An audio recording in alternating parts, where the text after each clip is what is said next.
Hi everyone, I'm Chiara Mercado, and my presentation is on Olafur Eliasson. My lens is the climate crisis and environmental pollution. I chose him because his work makes climate change something you can physically and emotionally feel, not just read about, which personally connects to me after experiences of Hurricane Maria in Puerto Rico.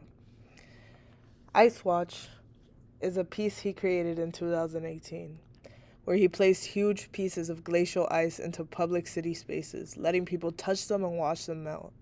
It brings the reality of climate change directly to the public. No statistics, just the experience of loss. Eliasson was born in Copenhagen in 1967 and has Icelandic roots, which influence his interest in nature and climate. He runs a large studio in Berlin with artists and scientists, and his work has been shown in major institutions like Tate Modern and even the MoMA. He's also a UN Goodwill Ambassador for climate action.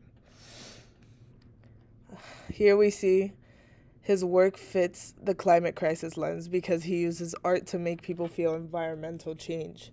He believes art turns scientific facts into human experiences. In a time where sustainability is urgent, his work encourages awareness and responsibilities. And I like his quote, "Art can transform scientific facts into human experiences," because it's something that shows people that you can make something out of nothing. The Weather Project in 2003 was a giant artificial sun using light and fog, filling the museum with an orange atmosphere. It makes people think about our relationship with nature and how we might be forced to recreate what we're losing. It also reminds me of how important sunlight was when Puerto Rico was left in darkness after Maria.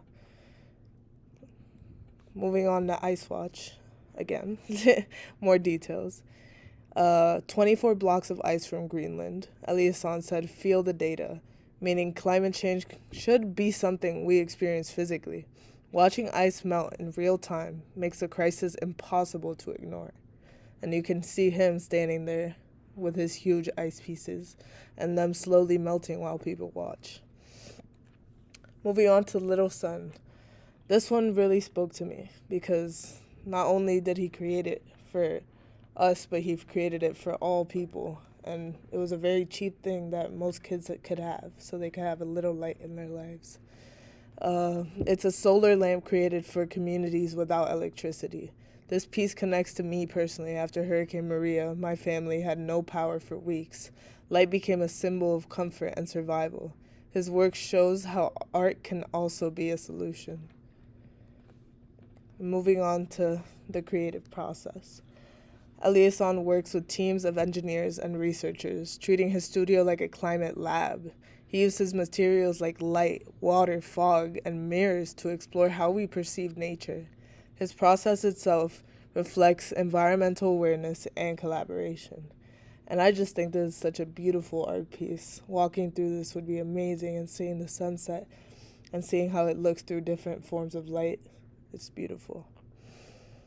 My connection to this lens is that in 2017, Hurricane Maria hit Puerto Rico and my family lost power for weeks. That experience made climate change real. It wasn't a distant thing far away from us. It's something that we experienced in real time and had to suffer. Eliasson's work with light and renewable energy reminds me of that time and how art can bring hope and unity after disaster. A comparison artist is Maya Lin's Ghost Forest, which also addresses environmental loss using dead trees. Both artists use nature itself as material to show the impact of climate change. This comparison shows climate art is a growing movement, not just one person. And my zeitgeist of 2025 is that climate disasters define our time. Melting ice, fires, storms. Eliasson's work reflects this era and encourages emotional connection and change. He combines art, science, and sustainability to inspire action rather than fear. It's really beautiful what he's created. And my first question is, if art can make us feel climate change, can it also make us act? Second question is, do artists have a responsibility to address global issues, or can art just exist for expression? Thank you for listening, and these are my references.